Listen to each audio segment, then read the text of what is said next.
Hello बच्चों, let's read this question. The question say that assertion A, acetylene is acidic in nature. Reason R, acetylene is sp2 hybridized.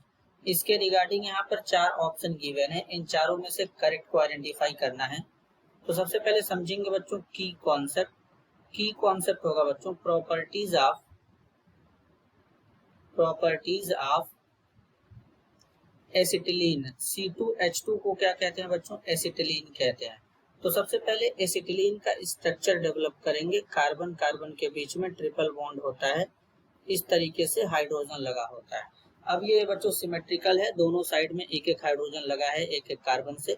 अब इसमें क्या करेंगे बच्चों, देखेंगे तो ये जो हाइड्रोजन यहाँ पे दिख रहा है बच्चों, इसको एसिडिक हाइड्रोजन कहते हैं। कैसा, कौन सा hydrogen? Acidic hydrogen. Acidic hydrogen का मतलब ऐसा हाइड्रोजन जो इलेक्ट्रोनेगेटिव एलिमेंट से जुड़ा हो, उसे एसिडिक हाइड्रोजन बोलेंगे। लेकिन बच्चों क्यों बोल रहे हैं? क्योंकि ये H+ के फॉर्म में बाहर निकलता है। तो यहाँ तो ये कार्बन है, कार्बन तो मोर इलेक्ट्रोनेगेटिव होता नहीं है, तब ये कैसे एसिडिक हाइड्रोजन हो गया? तो बेसिकली बच्चों इसमें कार्बन का हाइब्रिडाइजेशन कैलकुलेट करेंगे। सिंगल बॉन्ड हमेशा सिग्मा होता है, डबल बॉन्ड में एक सिग्मा दो पाई होते हैं। तो ये सिग्मा सिग्मा, यहाँ पे पाई पाई। अब अगर बच्चों 2 सिग्मा है तो sp हाइब्रिडाइजेशन, और अगर 3 सिग्मा है तो sp2 हाइब्रिडाइजेशन, और अगर 4 सिग्मा है बच्चों तो sp3 हाइब्रिडाइजेशन होगा, और पाई बॉन्ड को हाइब्रिडाइजेशन में काउंट नहीं करते हैं। अब अगर हम कार्बन के इलेक्ट्रोनेगेटिविटी की बात करेंगे तो sp कार्बन मोर इलेक्ट्रोनेगेटिव होता है sp2 कार्बन से, और sp2 कार्बन मोर इलेक्ट्रोनेगेटिव होता है sp3 कार्बन से।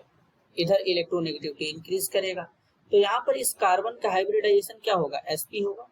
अब sp कार्बन है तो मोर इलेक्ट्रोनेगेटिव है, तो मोर इलेक्ट्रोनेगेटिव है तो मतलब ये H+ आयन को आसानी से यहाँ से निकाल सकता है, और H+ आयन निकालने के बाद जो कॉन्जुगेट बेस बनेगा वो क्या होगा? स्टेबल होगा। क्योंकि बच्चों यहाँ पर ये sp कार्बन है, इलेक्ट्रोनेगेटिव है, तो नेगेटिव चार्ज को होल्ड कर लेगा, इसका कैपेसिटी ज्यादा होगा क्योंकि इलेक्ट्रोनेगेटिव है। तो इस तरीके से ये H+ निकालता है, तो यहाँ पर ये क्या होता है?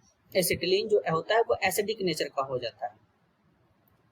अब एसिटिलीन में जो कार्बन है उसका हाइब्रिडाइजेशन क्या होता है बच्चों? sp होता है। तो असर्शन में बोला गया acetylene is acidic in nature, ये करेक्ट है। रीजन में बोला गया है एसिटिलीन इज sp2 हाइब्रिडाइज्ड, गलत है बच्चों, sp हाइब्रिडाइज्ड होता है। तो यहाँ पर क्या होगा बच्चों? Correct answer assertion A is true but the reason R is false. तो करेक्ट आंसर होगा बच्चों option 3rd। This is your answer. I hope you understood it well. All the best.